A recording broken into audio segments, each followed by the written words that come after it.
केरल क्यों बन गया कोरोना के मोर्चे पर देश की चिंता का विषय। केंद्रीय स्वास्थ्य मंत्रालय को क्यों करना पड़ रहा है बार बार आगाह। बंगाल में हुई मौतों पर क्यों टीएमसी और बीजेपी आई आमने सामने। देखते हैं टॉप 9 कोरोना से जंग।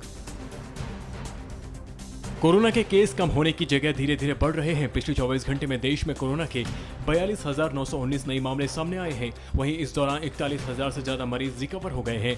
बीते एक दिन में मौत की संख्या भी बढ़कर 640 तक पहुंच गई है। सबसे भयावह हालात केरल में है, जहां 22,000 से ज्यादा नए केस आए हैं। कोरोना की दूसरी लहर के दौरान ऑक्सीजन से मौतों पर जारी विवाद के बीच केंद्र ने राज्यों से ऑक्सीजन से हुई मौतों का लेखा जोखा मांगा है।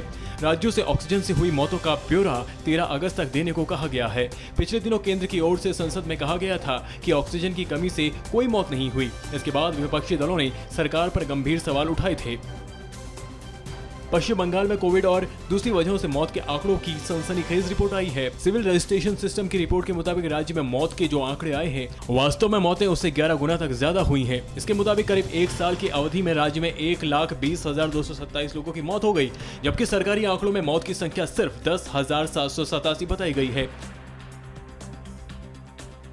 सीआरएस की पश्चिम बंगाल को लेकर आई रिपोर्ट अप्रैल 2020 से मई 2021 के बीच की है। इस रिपोर्ट के आने के बाद से टीएमसी और बीजेपी एक दूसरे पर हमलावर हो गई है। बीजेपी ने टीएमसी को इन मौतों का जिम्मेदार ठहराते हुए आंकड़े छुपाने का आरोप लगाया है, जबकि टीएमसी ने कहा कि सीआरएस की रिपोर्ट केंद्र जारी करता है और ये राज्य की छवि खराब करने की कोशिश है।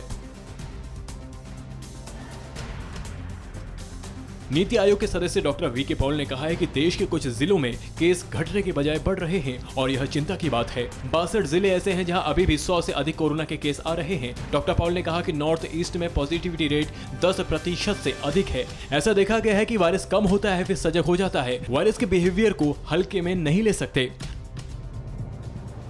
स्वास्थ्य मंत्रालय ने लोगों से मानसून के समय ज्यादा सतर्क रहने की हिदायत दी है। मंत्रालय ने कहा है कि मानसून के सीजन में मच्छरों और पानी के जरिए पैदा होने वाली डेंगू, मलेरिया, चिकनगुनिया जैसी बीमारियों का खतरा बढ़ जाता है। ऐसे में जरूरी है कि इनसे बचा जाए, क्योंकि कोविड के साथ ये बहुत खतरनाक हो सकता है। सुप्रीम कोर्ट ने कोरोना काल में अनाथ बच्चों को लेकर पश्चिम बंगाल सरकार को फटकार लगाई है। कोर्ट ने नाराजगी जताते हुए कहा कि आप कह रहे हैं कि केवल 24 बच्चे अनाथ हुए, हम अब इनको रिकॉर्ड पर लेकर जांच के आदेश देंगे।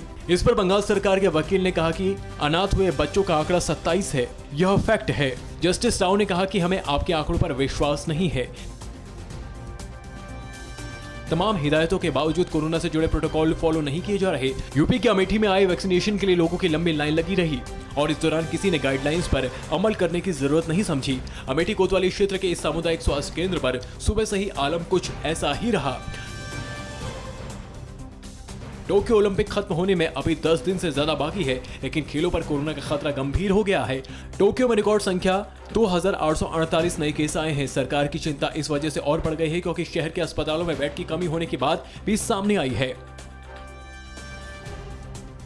अड़ी सोमवार से शुक्रवार शाम 6 बजे सिर्फ TV9 भारतवर्ष पर।